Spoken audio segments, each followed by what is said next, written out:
बोलिए श्यावर रामचंद्र भगवान की जय।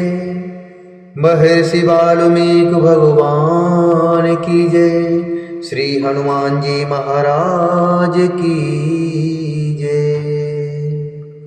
श्रीमद् वाल्मीकि रामायण के अयोध्या कांड के 87वें सर्ग में आज हम प्रवेश करेंगे और जिसमें वर्णन है भरत की मूर्छा से गुह, शत्रुघ्न और माताओं का दुखी होना, होश में आने पर भरत का गुह से श्री राम आदि के भोजन और शयन आदि के विषय में पूछना और गुह का उन्हें सब बातें बताना।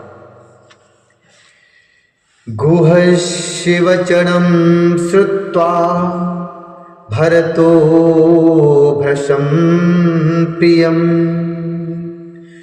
गुहस्य वचनं श्रुत्वा भरतो भृशं प्रियं। ध्यानं जगाम तत्रैव यत्र तच्छ्रुतं प्रियं, यत्र तच्छ्रुतं प्रियं।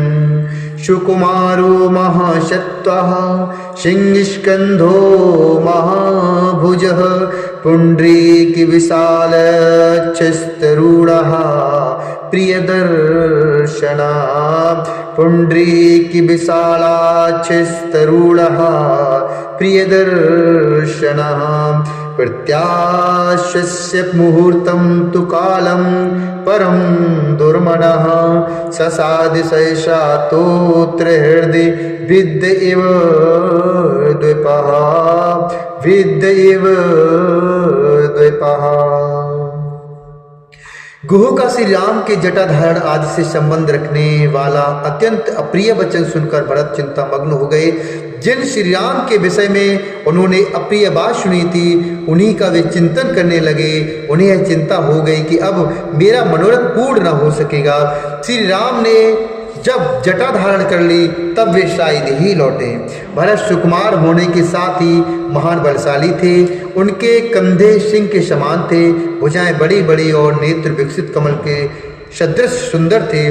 उनकी अवस्था तरुण थी और वे देखने में बड़े ही मनोरम थे। उन्होंने गुह की बात सुनकर 2 घड़ी तक किसी प्रकार धैर्य धारण किया। फिर उनके मन में बड़ा दुख हुआ। वे अंकुश से विद्ध हुए हाथी के समान अत्यंत व्यथित होकर सहसा दुख से शिथिल एवं मूर्छित हो गए। भरत को मूर्छित हुआ देखकर गुह के चेहरे का रंग उड़ गया।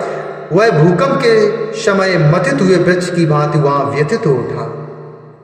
शत्रुघ्न भरत के पास ही बैठे थे। वे उनकी वैसी अवस्था देखकर उन्हें हृदय से लगाकर जोर जोर से रोने लगे और शोक से पीड़ित होकर अपनी शुद्ध बुद्ध खो बैठे। तदंतर भरत की सभी माताएं वहां आ पहुंची। ततः सर्वा समापेतुर्मातरो भरतस्यतः उपवास कृशादीना भर्तृव्यसनकर्षितः। उपवास कृशादीना भर्तृव्यसनकर्षितः। तदंतर भरत की सभी माताएं वहां पहुंची। वे पति वियोग के दुख से दुखी उपवास करने के कारण दुर्बल और दीन हो रही थी। भूमि पर पड़े हुए भरत को उन्होंने चारों ओर से घेर लिया और सब की सब रोने लगी। कौशल्या का हृदय तो दुख से और भी कातर हो उठा। उन्होंने भरत के पास जाकर उन्हें अपनी गोद में चिपका लिया। जैसे वत्सला गौ अपने बछड़े को गले से लगाकर चाटती है, उसी तरह शोक से व्याकुल हुई तपस्विनी कौशल्या ने भरत को गोद में लेकर रोते रोते पूछा, हे बेटा, पुत्र व्याधन्ते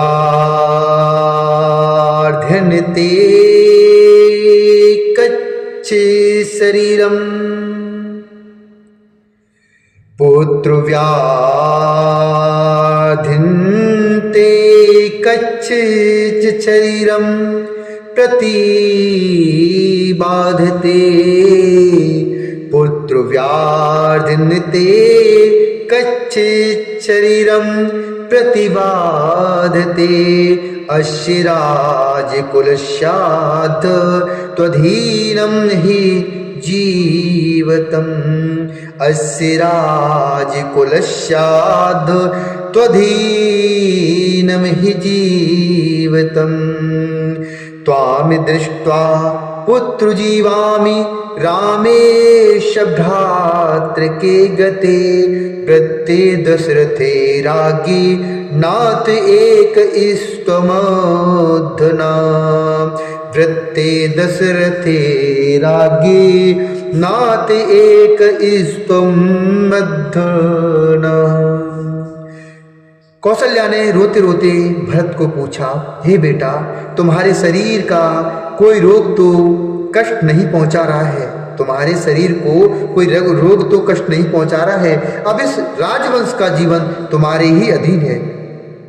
हे वत्स, मैं तुम्ही को देखकर जी रही हूं। त्वामि दृष्ट्वा पुत्र जीवामि रामेश भ्रातृके गते। हे वत्सो, मैं तुम्ही को देखकर जी रही हूँ। श्री राम लक्ष्मण के साथ वन में चले गए और भरत और महाराज दशरथ स्वर्गवासी हो गए। अब एकमात्र तुम ही हम लोगों के रक्षक हो। हे बेटा, सच बताओ, तुमने लक्ष्मण के संबंध में अथवा मुझे एक ही पुत्र वाली माँ के बेटे वन में सीता सहित गए हुए श्री राम के विषय में कोई अप्रिय बात तो नहीं सुनी है। दो ही घड़ी में जब महर्षि भरत का चित्त स्वस्थ हुआ, तब उन्होंने रोते रोते ही कौशल्या को सांत्वना दी और कहा, हे माँ, घबराओ मत, मैंने कोई अप्रिय बात नहीं सुनी। फिर निषाद राज गुह से इस प्रकार पूछा, हे गुह, भ्रात्रा मे क्वावशद रात्रौ क्व सीता क्व च लक्ष्मणः अश्वपच्छेने कस्मिन् किं भुक्त्वा गुह संशमे। हे गुह, उस दिन रात में मेरे भाई श्री राम कहाँ ठहरे थे, माता सीता कहाँ थी और लक्ष्मण कहाँ रहे, उन्होंने क्या भोजन करके कैसे बिछोने पर शयन किया था, और वे सब इस तरीके से बातें उनसे पूछ रहे और कह रहे, मुझे ये सब बताओ। ये प्रश्न सुनकर निषाद राज गुह बहुत प्रसन्न हुआ और उसने अपने प्रिय एवं हितकारी अतिथि श्री राम के आने पर उनके प्रति जैसा बर्ताव किया था, जैसी बात की थी, वह सब बताते हुए वर्ष से कहा, मैंने भांति भांति के अन्न, अनेक प्रकार के खाद्य पदार्थ और कई तरह के फल श्री रामचंद्र जी के पास भोजन के लिए प्रचुर मात्रा में पहुंचाए थे।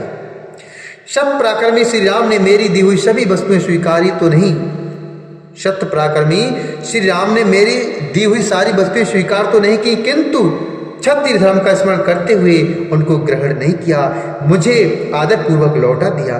फिर उन महात्मा ने हम सब लोगों को समझाते हुए कहा, हे सखे, हम जैसे क्षत्रियों को किसी से कुछ लेना नहीं चाहिए, अपितु सदा देना ही चाहिए।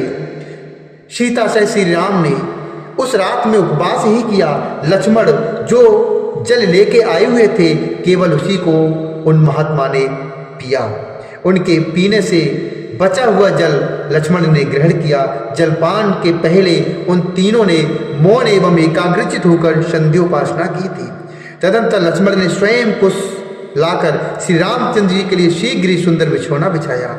उस सुंदर बिस्तर पर जब सीता के साथ श्री राम विराजमान हुए, तब लक्ष्मण उन दोनों के चढ़ पखार कर वहां से दूर हट गई। यही वह इंगुदी वृक्ष की जड़ है और यही वह तृण है जहां श्री राम और सीता दोनों ने रात्रि में शयन किया।